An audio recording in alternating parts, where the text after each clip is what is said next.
আমি প্রত্যেকটা বান্দার সামনে ওই আমলনামাটা খুলে দিব, যে পড়ো তুমি তোমার ওই আমলনামাটা পড়ো। কাফা বিনাফসিকা ইয়াওমা আলাইকা হাসিবা, তুমি তোমার আমলনামাটা হিসাব করার জন্য যথেষ্ট। আল্লাহ বলবে নাও তোমার আমলনামা তুমি পড়ো। বান্দা তোমার আমলনামা তুমি পড়ে দেখো, তুমি কি জান্নাতে যাবা না জাহান্নামে যাবা। বান্দার আমলনামা হিসাব করার জন্য ওই সময় বান্দা নিজে যথেষ্ট হয়ে যাবে।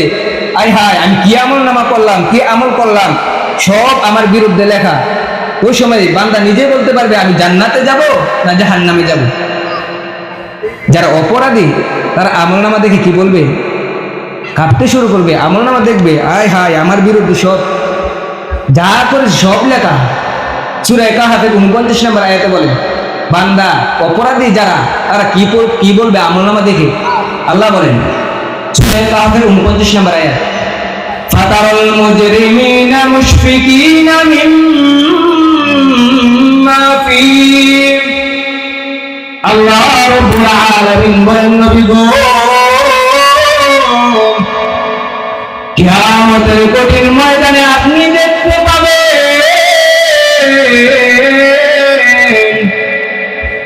যে বান্দারা যারা অপরাধী তারা তাদের আমলনামা দেখে এমন ভাবে কাঁপতে থাকবে, থরথর করে কাঁপতে থাকবে। আমলনামা দেখে ওই অপরাধী বান্দারা কাঁপতে থাকবে যে আয় হায় এটা কি আমলনামা। আল্লাহ বলেন মালি হাযাল কিতাব, আয় হায় কেঁপে কেঁপে বলবে আয় হায় এটা কি আমলনামা। আয় হায় ওয়ালা ইউগাদিরু সগীরাতাও ওয়ালা কাবীরাতান ইল্লা আহসাহা।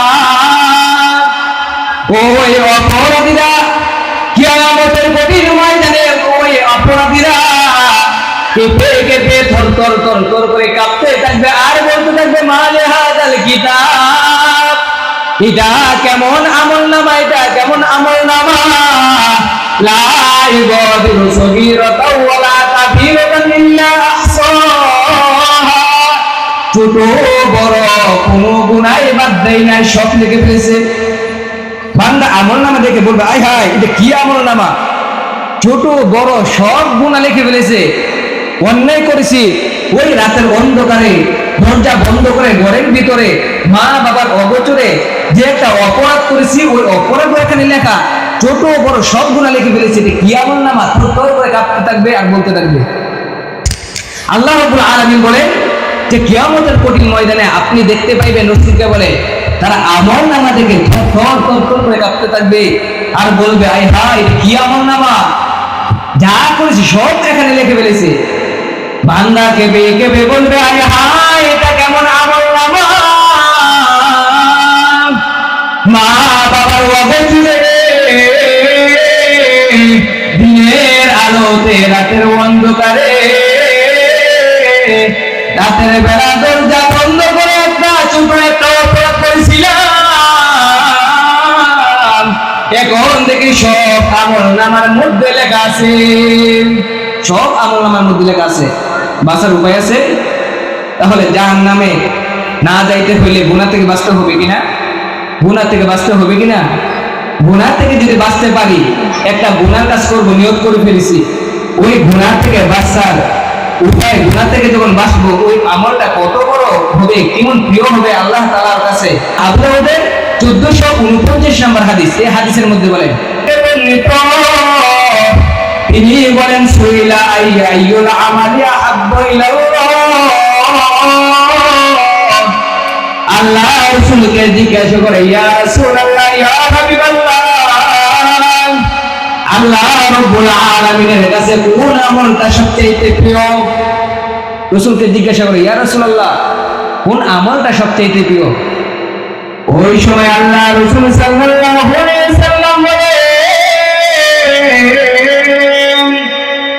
লম্বা সময় দাঁড়িয়ে থেকে নামাজ আদায় করা। লম্বা সময় অনেকক্ষণ দীর্ঘক্ষণ দাঁড়িয়ে নামাজ আদায় করা, মানে সময় লাগিয়ে নামাজ আদায় করা।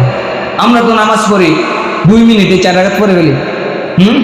একজনে 4 রাকাত পড়তে পড়তে আরেকজনে 2 রাকাত শেষ, 4 রাকাত, একজন 2 রাকাত পড়তে পড়তে আরেকজন 4 রাকাত শেষ, নামাজই শেষ। 2 মিনিট 4 মিনিটে পুরো নামাজ শেষ, 4 রাকাত।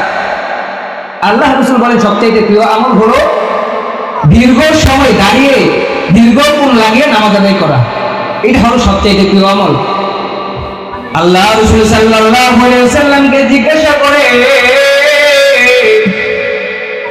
আইয়ুস সাদাকাতি আফযালু ইয়া রাসূলুল্লাহ।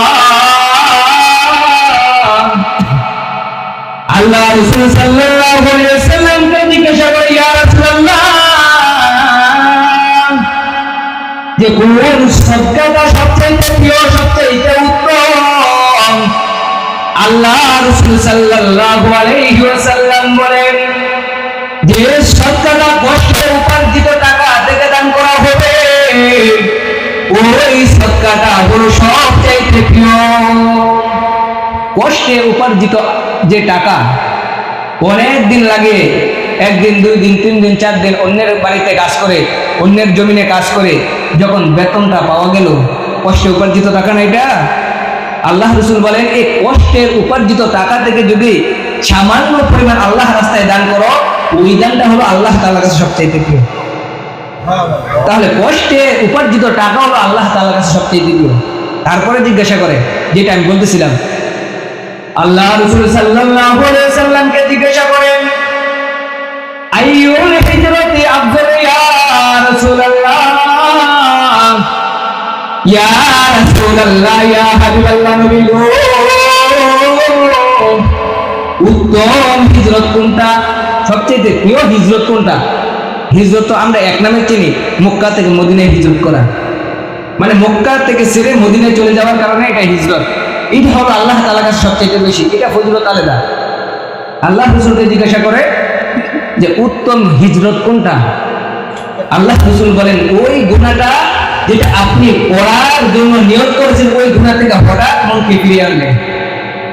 মানে একটা গুনাহ করে ফেলবেন, ওই গুনাহ থেকে ফিরে আসাটা হলো সবচেয়ে বড় হিজরত। আল্লাহ রাসূল বলেন, গুনাহ করবা, গুনাহ থেকে বেঁচে থাকবা, গুনাহ থেকে বেঁচে থাকা হলো সবচেয়ে বড় হিজরত। গুনাহ থেকে বাঁচতে হবে কিনা?